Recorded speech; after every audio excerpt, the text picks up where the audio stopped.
Bueno, molt bona vesprada, és un plaer estar així amb tots vosaltres. Tampoc m'he tingut que presentar, la veritat, també soc un altre veterano, però molt orgullós de tornar a encapçalar la llista en Villafranca i d'estar així. Jo crec que s'ha dit, som una comarca combativa i reivindicativa. Sempre ho hem tingut que ser perquè estem lluny de la costa, estem lluny de les ciutats i mai en aquestes últimes dècades i en tota la història, com ho ha dit molt bé Ernest, hem fallat als nostres ciutadans, perquè hem lluitat per a que així arriben les inversions, per a que així arriben els drets i tinguem possibilitats de viure així. Ara és també difícil, sempre ha sigut difícil, però aquestes candidatures, aquesta gent, tota la gent, i n'hi ha que recordar-los, tota la gent que ha estat en aquests 20 durs anys de govern del PP, candidats, gent que ha estat de regidors, gent que ha estat apoyant-nos, ha fet possible que aquesta comarca i els pobles on ha governat el Partit Socialista siguin molt millors que altres pobles on ha governat el PP. És així.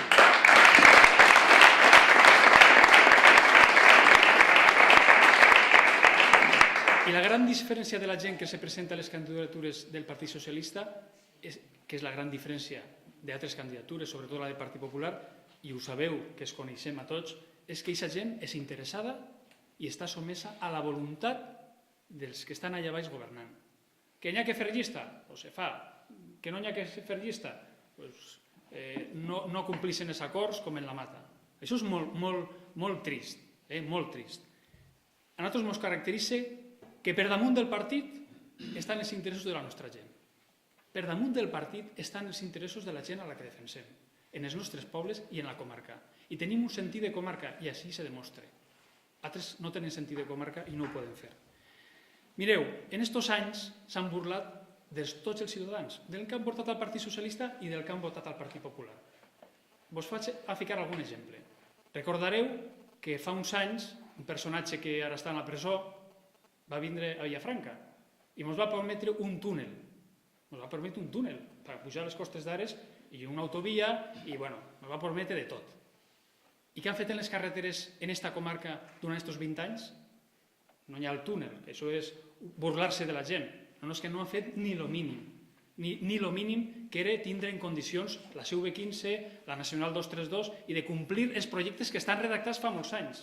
No volíem cap túnel, perquè això era una barbaritat de la gent que ha despilfarrat, que ha robat, que tot el que ja coneixeu. No volíem un túnel, perquè això era una barbaritat. Volíem el que tindrien que tindre, que són unes carreteres dignes per a que les ambulàncies arribaran més ràpid, per a que els xiquets anaren a l'escola més ràpid, per a que l'economia se poguera manejar de poble a poble més ràpid. Menys mal que abans que arribaren estos se va fer la carretera des de Morella fins a Vilafranca, per Ares, la CV12. Menys mal, perquè si no, no la tindríem. Una altra burla, més recent, de l'altre president, que no està a la presó, però que està, i esperem que pront se'n vagi, en el Palau de les Aules. Va vindre fa un any a parlar d'aigua, perquè així hi ha un problema molt greu d'aigua. Des de fa molt de temps. En el meu poble, molt greu. I en el sector ramader també és greu. Va dir fa un any, en una reunió que ens va convocar els alcaldes en Morella, que que hi haurà inversions, se faran les coses bé, tranquils. Ha passat un any, s'ha fet alguna cosa? No s'ha fet absolutament res. Una altra burla, perquè van vindre, inclús va vindre així, va manejar el president de la Confederació de l'Ebre, i no han fet cap inversió. I si tenim un estiu una altra vegada sec, tornarem a pujar les cubes per tindre aigua per a la principal indústria i el motor industrial de la comarca, que és la Marie Claire. Això és molt greu. Després de tot el que han despilfarrat, no tenen diners per aprofitar els pous que n'hi han fets i per a fer un altre pou que arriba a l'aqüífer i que ens doni aigua i que puguem tindre el mínim que és l'aigua en els pobles perquè puguem viure així, perquè sense aigua ni hi ha economia ni hi ha absolutament res. I finalment, no em puc anar més sense comentar el tema de la SAMU, perquè és molt greu que un partit en un poble diga que no va presentar llista si no se fique la SAMU 24 hores, que s'ho van dir els del Partit Popular en el meu poble fa mesos, si el mes d'abril no està la SAMU, no presentarem llista. I el senyor Moliner, al dia següent, de fer aquesta nota de premsa i dir-se en els periòdics, va dir, no, tranquils, que n'hi haurà candidatura. A Villafranca n'hi haurà candidatura del Partit Popular. No va dir res de la SAMU.